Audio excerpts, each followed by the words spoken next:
Les chiffres sont éloquents. En seulement 3 ans, il n'y aurait eu pas moins de 10 agressions d'arbitres dans les stades calédoniens.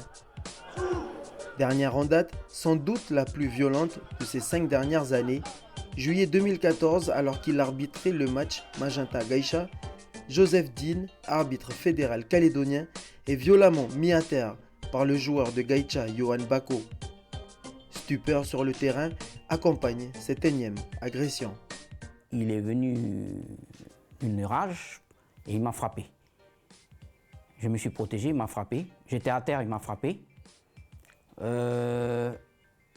J'ai simplement été humble, je ne me suis pas énervé.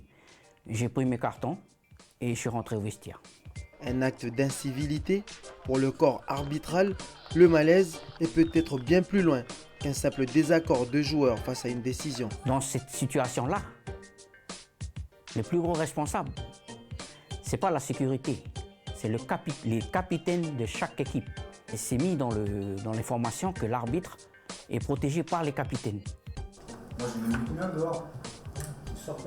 T'es obligé. Normalement, quand un joueur reçoit des soins sur un terrain, il est censé sortir derrière.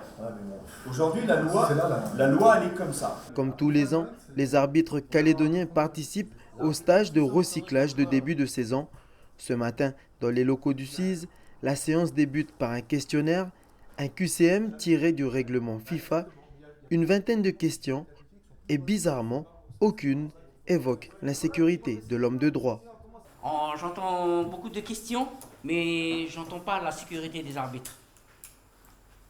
Seul contre tous, ou presque, le sentiment de solitude préoccupe les formateurs d'arbitres. Ils réclament avant tout plus de rigueur de la part des délégués de match et que des échanges soient effectués entre les clubs et le corps arbitral. Exemple, organiser des entraînements communs où tous les acteurs peuvent se côtoyer et mieux se connaître. Objectif, jouer la carte de la proximité de façon à ce que les joueurs puissent voir l'arbitre d'une autre manière. Ce n'est pas une question que de l'arbitrage, c'est une question des instances dirigeantes du football calédonien, c'est une question aussi d'éducation, c'est-à-dire que les entraîneurs et les différents éducateurs des différents clubs du territoire doivent aussi participer. Mais si seulement les délégués de match qui sont payés par la fédération faisaient leur boulot comme ils doivent le faire, on n'aurait pas le problème qu'on a aujourd'hui. Il faut essayer de nous comprendre, nous les arbitres, parce qu'on n'a pas que ça à faire à rester sur le terrain, on a d'autres choses à faire, mais c'est notre passion. Ce regroupement fait partie des 2 grands rassemblements annuels pour les arbitres calédoniens.